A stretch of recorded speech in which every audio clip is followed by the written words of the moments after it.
The month of April is Child Abuse Prevention Month. We have Dr. Hansen here with Sanford Health to tell us about ways that we can talk to your child about their bodily safety. In the commercial break, Doctor, we were talking about how this is such an incredibly important conversation to have. Yeah.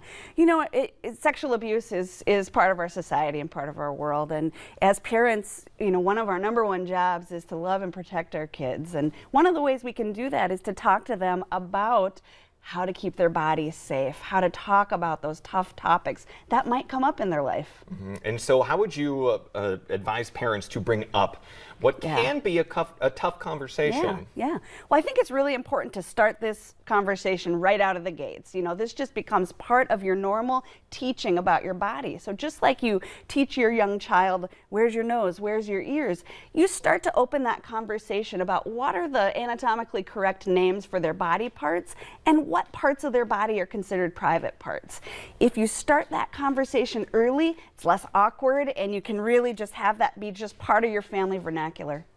And with this, another thing that you want to look out for, a lot of parents might be nervous about who they let their child spend time with. But you were telling me something interesting about often when this is reported, it's someone that they might know. Yeah, the vast majority of abuse in kids is by a perpetrator who's known to them. So, you know, I think when we were growing up, we learned about stranger danger and all of those things.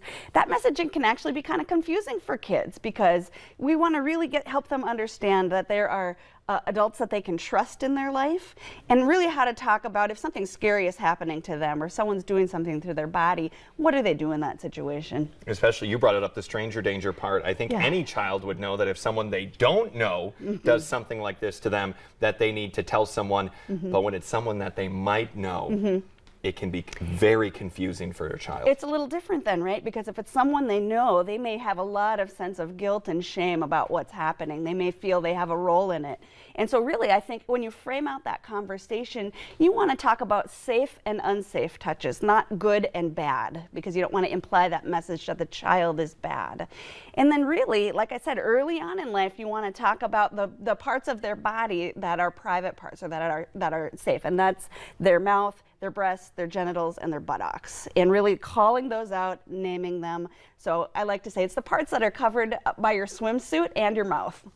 And so I think that's important that you use the anatomically correct names you said. Why is that so important? Well, kids can be confused, right? And you know, we encourage our children to talk about maybe scary things that have happened to them, but if they don't have a language to talk about that, it might be misinterpreted by adults. Okay, all good advice there. Doctor, thank you so much. And of course, if any parents have questions, always ask your pediatrician how you can go forward. Absolutely. Okay, Dr. Hansen, thank you so much this morning. Thank you. Coming up on today's show, more North Dakota Today. Stick around.